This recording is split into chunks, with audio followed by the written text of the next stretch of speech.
लोग का टॉपिक है वो है वैदिक सभ्यता से रिलेटेड।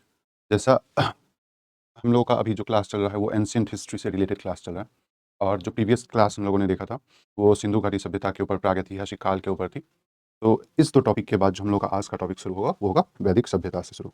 ठीक है, तो देखिए, तो पहले तो ये देख लेते हैं कि इस क्लास का, इस जगह का, इसका मेन इस्तेमाल क्या है। इसका मेन इस्तेमाल है कि बिहार में होने वाले एग्जाम्स, ठीक है, Bihar specific exams, specially Bihar दरोगा में जिस तरीके के क्वेश्चंस पूछे जाते हैं, या सीजीएल के क्वेश्चंस, सीपीओ के क्वेश्चंस, ऐसे कोई भी जो है ना बी ग्रुप के एग्जाम, जो वन लाइनर एग्जाम्स है, सी ग्रुप के एग्जाम्स है, उन एग्जाम्स में जैसे भी क्वेश्चंस पूछे जाते हैं ना, उन क्वेश्चंस को टैकल करना अपने इस क्लास का जो है वो मेन एम है।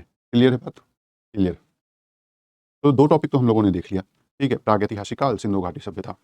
अभी जो नेक्स्ट टॉपिक हम लोग देखने वाले हैं वो है वैदिक सभ्यता से रिलेटेड। तो जो वैदिक सभ्यता है ना, देखिए,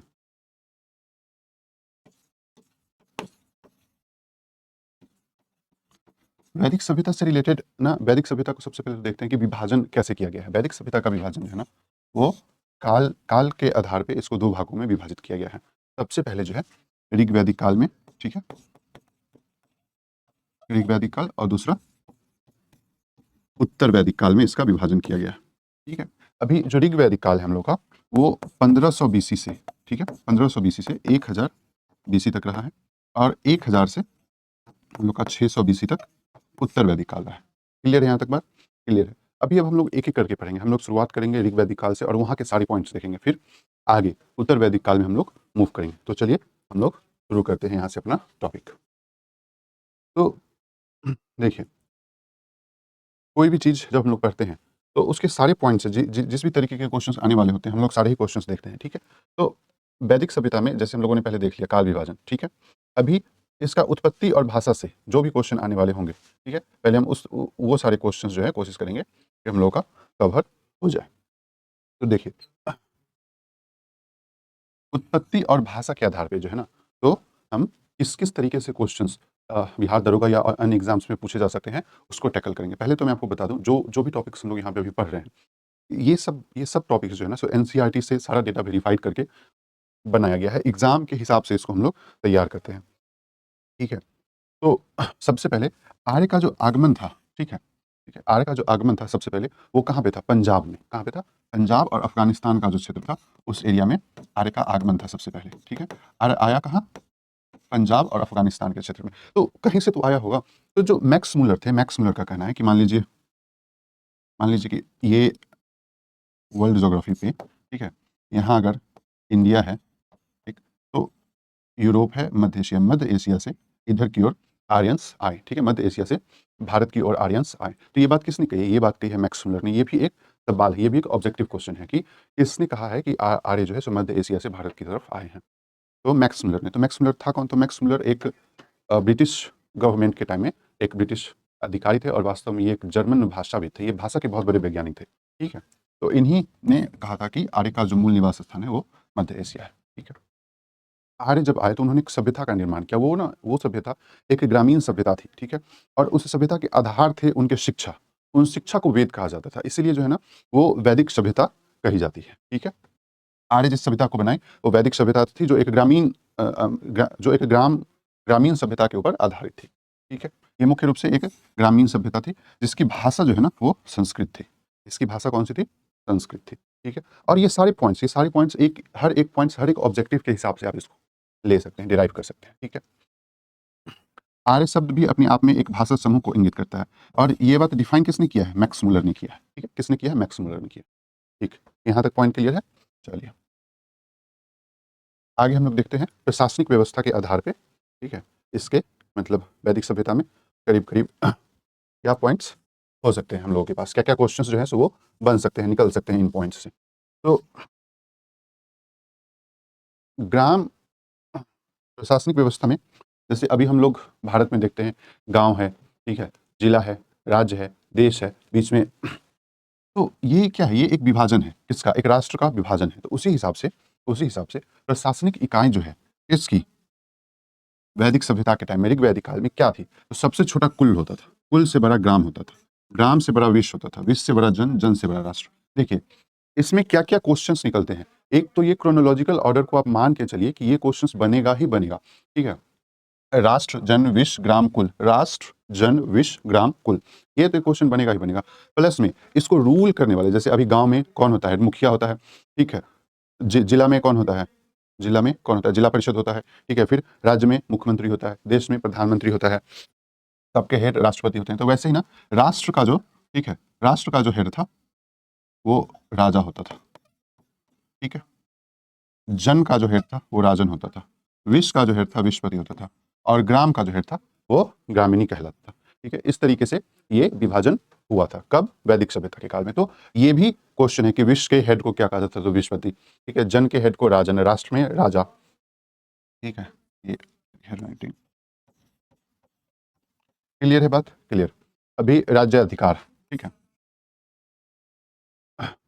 तो पुरोहित और सेनानी जो है ना प्रमुख हुआ करते थे। पुरोहित जो पूजा पाठ वाले होते थे, सेनानी जो सेना वगैरह के डिपार्टमेंट देखते थे, ठीक है? तो जो वशिष्ठ थे, ऋषि वशिष्ठ जो थे, वो एक रूढ़िवादी पुरोहित थे और विश्वामित्र जो थे, वो एक उदारवादी पुरोहित थे। अब सबसे मेजर पॉइंट ये है कि अंतर क्या होता है कि कोई रूढ़िवादी है और कोई उदारवादी है इसमें। देखिए, रूढ़िवादी का सीधा-सीधा मतलब होता है कि रूढ़िवादी का सीधा-सीधा मतलब होता है कि वैसा विचारधारा, रूढ़िवादी एक विचारधारा है, ठीक है?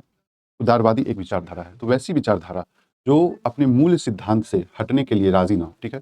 जो अडिग हो, ठीक? जिसने जो विचार बहुत पहले समझा है उसी विचार में, ठीक है, खुश हो, उसमें परिवर्तन ना चाहता हो, वो विचारधारा जो है रूढ़िवादी विचारधारा होती है, ठीक? और उदारवादी विचारधारा कौन-सी होती है? जो परिवर्तनशील है, जो परिवर्तनशील है, ठीक है? जिसमें जो परिवर्तन को एक्सेप्ट करता है वो उदारवादी होते हैं, ठीक है? तो ये हो गया, हम लोग का 2 तरीके के पुरोहित थे, वशिष्ठ और विश्वामित्र, ये दोनों। और इन दोनों ने, एक रूढ़िवादी था, एक पुरोहित था। ये भी एक ऑब्जेक्टिव क्वेश्चन निकलता है यहाँ से, ठीक है? ठीक है जी। उसके बाद अन्य अधिकारी में हम लोग देखते हैं। राजा सहित जो है, ठीक है? राजा सहित जो है करीब-करीब 12 अधिकारी हुआ करते थे। राजा सहित जो है करीब-करीब 12 अधिकारी हुआ करते थे, ठीक है? उसमें रत्कर, कमादी, ये सब बहुत सारे अधिकारी थे। पुरोहित, दुर्गपति, गुप्तचर, ठीक है? वाजपति कौन थे? गोचर भूमि का अधिकारी होता था, ठीक है? उग्र कौन था? जैसे अभी देखते हैं हम, देखिए भाषा कैसे धीरे-धीरे बदलती है अर्थ। उग्र, अपराधियों को पकड़ने का कार्य करता था। अपराधियों को पकड़ने का कार्य अभी कौन करता है? पुलिस, ठीक है? जो अपराधी होते हैं उसको उग्र कहते हैं। लगभग वही बात होती है ना कि उग्रवादी है, वो कौन-से हुए? अपराधी टाइप के किस्म के विचारधारा के लोग हुए। तो उग्र को लेकिन पहले क्या कहते थे? अपराधियों को पकड़ने का कार्य करने वाला अधिकारी होता था उग्र, ठीक है? एक बहुत महत्वपूर्ण क्वेश्चन है कि वैदिक काल में ध्यान से सुनिएगा, वैदिक काल में न्यायाधिकारी का कोई उल्लेख नहीं था। न्यायाधिकारी एब्सेंट होते थे, यानी कि ये थे ही नहीं। तो कोई पूछे कि न्याय व्यवस्था का जन्म कब हुआ और ऑप्शन में हो, ठीक है, वैदिक काल, तो ना, ना, ना, ना, ऐसा नहीं लगाना है, ठीक है? पॉइंट क्लियर है? क्लियर है। ये सारे ऑब्जेक्टिव्स हैं, ऑलरेडी हैं, एग्जिस्टेंस है इन सबका, ठीक है? सभा और समिति। देखिए, सभा और समिति से संबंधित बात मैं आपको बताता हूँ। आज भी हम लोग देखते हैं कि जैसे हम लोग का पार्लियामेंट है, उसमें क्या है? राज्यसभा, लोकसभा, ठीक है? तो जो राज्यसभा है, ठीक है, वो किसके लिए है? अपर क्लास के लिए है। लोकसभा किसके लिए है? आम जनता के लिए है। उसी हिसाब से ना पहले भी होती थी। पहले होती थी सभा और समिति। जो सभा होती थी वो श्रेष्ठ और संभ्रांत लोगों के लिए होती थी। जो समिति होती थी वो आम जनता के लिए होती थी, ठीक है? सामान्य जनता का प्रतिनिधि करती थी समिति और श्रेष्ठ और संभ्रांत लोगों का प्रतिनिधित्व होता था सभा में। महिलाओं को भी सभा और समिति में भाग लेने का अधिकार होता था, ठीक है? और आज हम लोग को रिजर्वेशन देना पड़ रहा है, ठीक? इसके अध्यक्ष को ईशान कहते थे, आज अध्यक्ष कह देते हैं, स्पीकर कह देते हैं, ठीक है? क्लियर है बात? स्त्रियों को भाग लेने का अधिकार। युद्ध व्यवस्था देखिए, राजा नेतृत्व करता था, ये तो बड़ा कॉमन बात है, लेकिन एक शब्द है गविष्ठ। गविष्ठ का अर्थ होता है गाय का खोज करना। गविष्ठ का क्या अर्थ होता है? गाय का खोज करना। गाय का खोज करना गविष्ठ का वास्तविक अर्थ है, लेकिन इसी का इस्तेमाल जो है युद्ध के लिए होता था। युद्ध के लिए जिस शब्द का इस्तेमाल वैदिक काल में होता था, उसको क्या कहा जाता है? गविष्ठ, ठीक है? अब युद्ध वाला सेक्शन पढ़ रहे हैं तो हम लोग एक महत्वपूर्ण सेक्शन यहीं पे देख लेंगे, वो है दशराग युद्ध। कौन सा? दशराग युद्ध।